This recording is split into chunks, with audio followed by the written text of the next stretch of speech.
Good afternoon everybody, my name is Crystal and welcome to my YouTube channel. If you like my videos, please smash that like button, please do subscribe. It's Bank Holiday Monday and it's wet. It has been sun shining on and off, but the rain has come down, but I mean it's really nothing spectacular, you know. It's just like raining on and off. Nothing much has happened here. Not really, not at all. I live by myself. You're not going to find any explosions or anything going on in here. That's why I can't understand the constant harassment that goes on outside. I mean, it's a bank holiday. You know, you should be going out, maybe taking mum or the family out for a meal or a coffee or something. And not standing irritating me and being stupid, which some of them are. I mean, I choose not to go out. It feels like one of those show homes where you're on display, you know, so you're stood there with everybody watching you, make your cup of coffee. Nothing goes on in this flat. It's a complete boring waste of time. I think at one point they thought that I was going to invite people back to my flat and it was going to be like, you know, watching like they did at my old address. Men come back to the flat and do things to me and have a good old laugh between themselves, but nothing really goes on in this flat. I told you that you've got the travel lodge up at the top of the road, you've got the co-op. You've got Costa Coffee, which I hardly go in. I think I've been in there once this year and we're nearly into June. So you've got all these flats, all these, like, you know, when people come down on the coach, they can stay in the travel lodge, have a cup of coffee in Costa's. This pretty much went on in Gloucester as well when I went into McDonald's. This is after the split up and the break up with my husband, who is now obviously my ex-husband. I used to go into McDonald's in Gloucestershire and get a whole load of crap on my own. I went into the one-stop shop pregnant in Gloucestershire. It's not the one-stop shop, it's Tesco's Express. Now it's been quiet. Now we've got someone making loud noises outside. Yep, let's shut the window as soon as you start speaking. So, the one-stop shop in Gloucestershire, I was pregnant with my fourth child. Walked into the one-stop shop and a girl pushed into the shop and she pushed me out the way and I was pregnant. So, you know, we know what's going on. I mean, it's a bank holiday. You go out, you don't stay indoors and just irritate and annoy somebody just for the hell of it. Some of them do. Or, you know, because I've been listening to targeted individual videos and car horn beeps. It's not another thing which shuts you up. The whole point of these people is for them to shut you up. They don't want the truth to come out. So the more noise, hullabaloo, and more idiots, they're idiots making fool of themselves.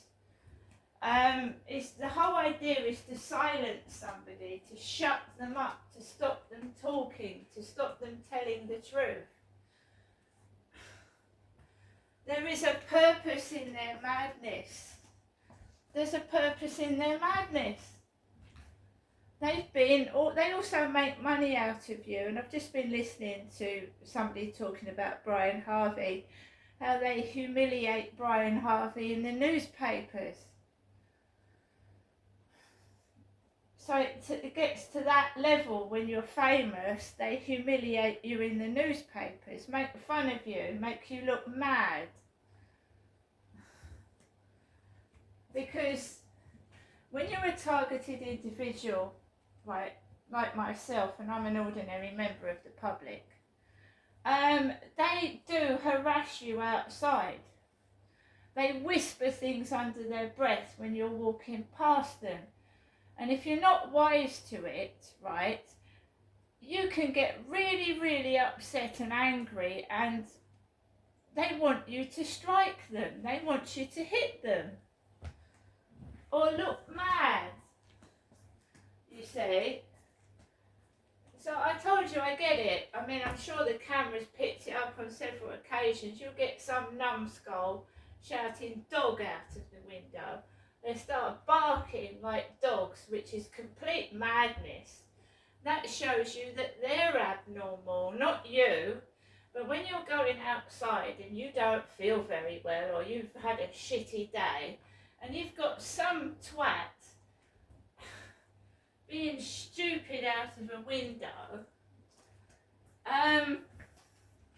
you can rise to the bait. They're things that trigger people off. So you get the feeling that you're being watched, listened to, and you know, what the hell for? Because I really don't do very much. I haven't got a boyfriend. There's nothing to really watch. And we've had some unsavoury blokes in this building over the past year. Some unsavoury, dubious looking men in the building that was in the lift. That ginger-haired bloke with the piercings in the lift. And by the way, they still haven't replaced the bar that was broken. Hyde Housing. In the lift, the bar's still broken off, and where the bar went to, God only knows. We just get unsavoury blokes sat in the bottom of the lift with the radio on, mucking about, going, ugh. Now, if this is real workers, you know what I mean? They're terrifying, tattooed and piercings, with radios blasting in lifts. And I told you, you've seen that those Tesco delivery people that came out. They're horrible. They're frightening. And the couple of blokes, is this a place for celebrities? Is it? Is it for celebrities? And they start laughing to themselves and talking about bloody dogs. Right? Now, unless I get incredibly rich and I get the fuck out of here and get somewhere with no bloody neighbours at all, it's not going to stop, is it? And Brian Harvey's got a gate, an iron gate, stopping people gaining access to his property. This mainly kicked off in 2008 for me, and I hadn't seen my mum and dad for 22 years. I was living in Gloucestershire and I came down to Chatham in 2008, and I was abused and assaulted. And I tried calling the police, I tried getting some help, and I couldn't get any, and I kept wondering why isn't no one helping me? And then my lovely father turned round and said, well, you should know why nobody's helping you. You deserve it. So I'm going to tell you about this incident, and I'm going to tell you about others later on through the coming weeks. My dad worked at Brompton Barracks, right? The Queen had visited there. He wasn't an army soldier, he was a stock clerk at Brompton Barracks. He worked in the office.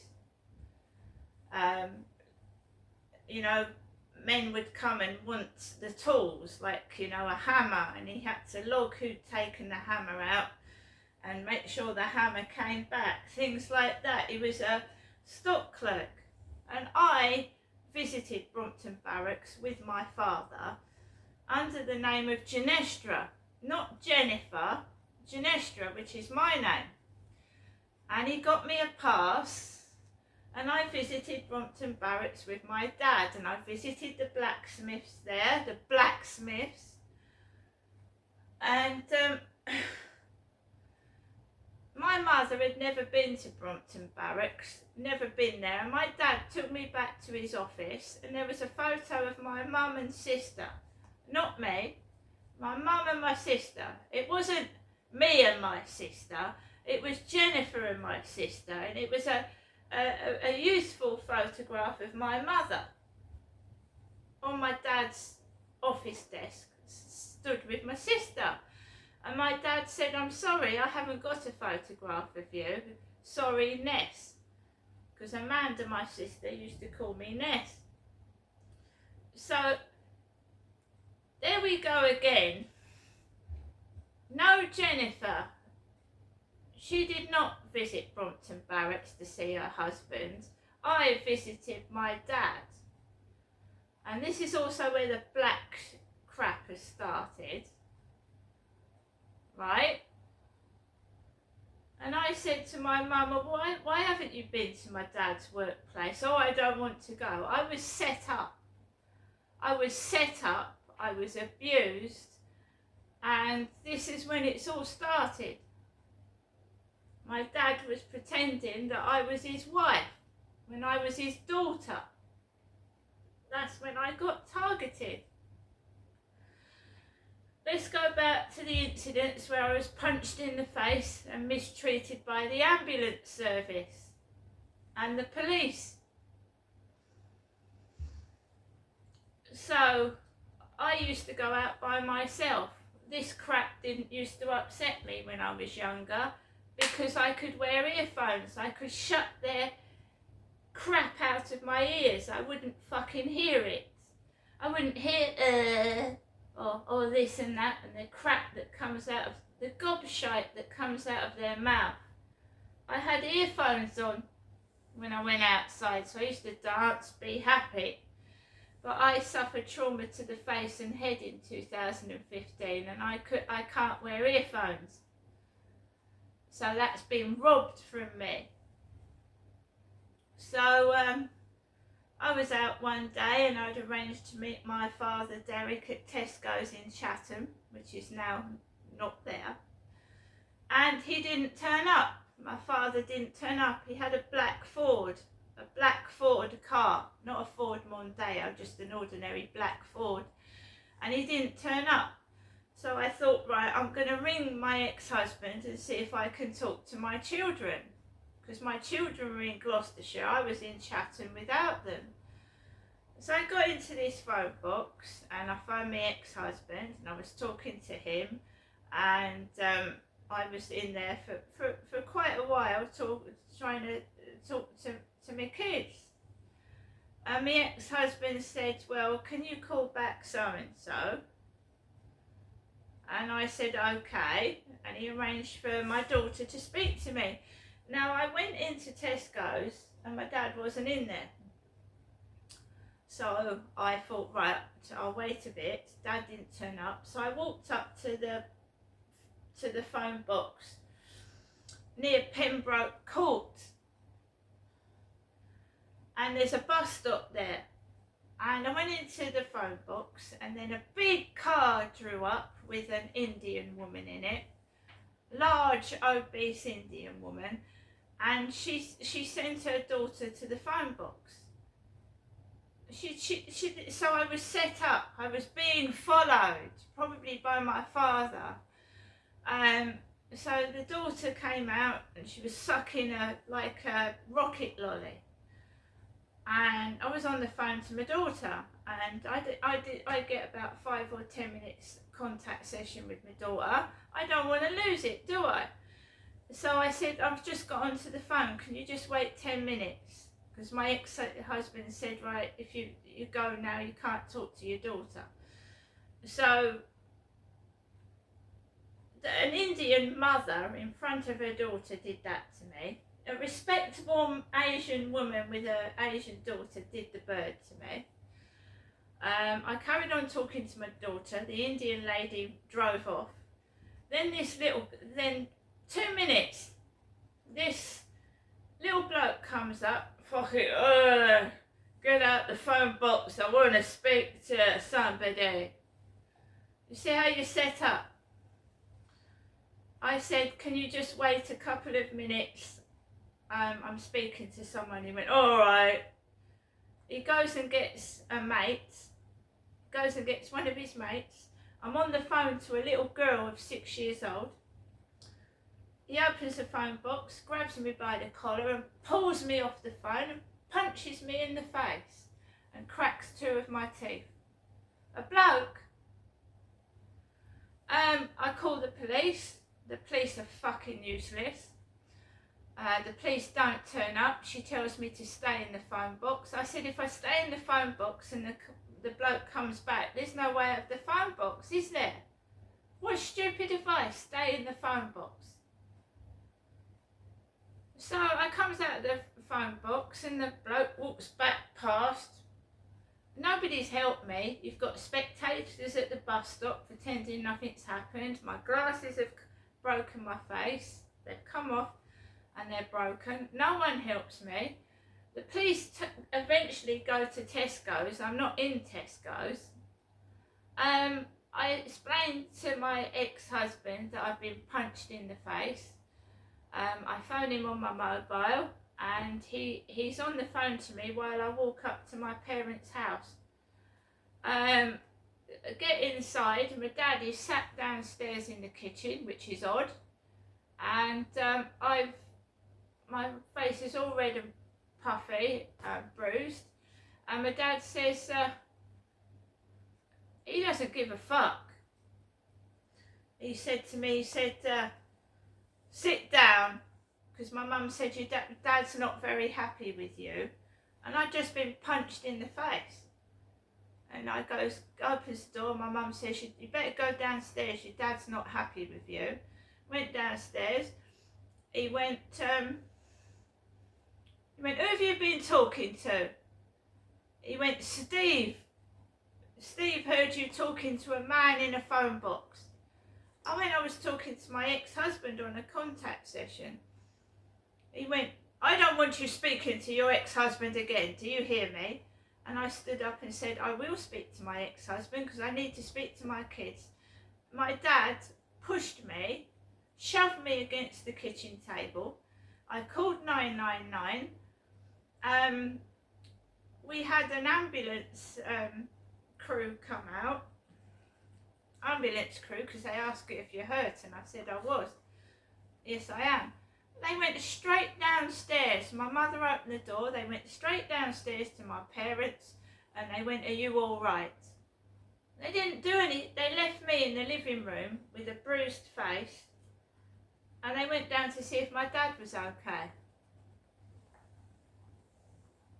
So my father was getting one of his work colleagues to stalk me around phone boxes.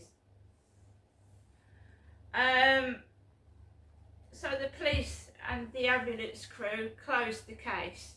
They didn't take me to hospital. They went downstairs to see if my mum and dad were okay. Do you think my mother really cares about me? Really? Because I don't. I don't think she does at all. I think the money is to shut me up. I think the money I'm being given is to shut my mouth. And I almost choked on Friday, and she just sat there, and she shielded my dad. She shielded him. He was a paedophile, and she shielded him. She shielded him. And now when people compare me to my father, which I'm nothing like my dad whatsoever, I abhor child abuse and animal abuse. I hate it. I think it's disgusting. So I was allowed to be abused for 3 years whilst I was living with my parents, sometimes on a constantly daily basis by my father. My mum got no help at all for me. On one occasion, she was stood in the bedroom, laughing, and pretended she saw a bird out the window. She was pretending to be mad whilst my dad was abusing me. That's what I think. She was pretending to be a loony while my dad was abusing me. That's what I think. And that goes right down to my childhood, when she was doing the same thing and I was being abused as a 10-year-old.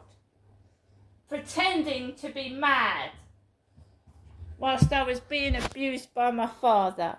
Now I'm going to go out and remember that these people want me to be quiet. They want me to shut up so that all this doesn't come out, so they can carry on. I don't know if other people are affected by abuse going on and they're being forced to shut up by idiots that don't know what it feels like to be abused and beaten and almost murdered. See you later.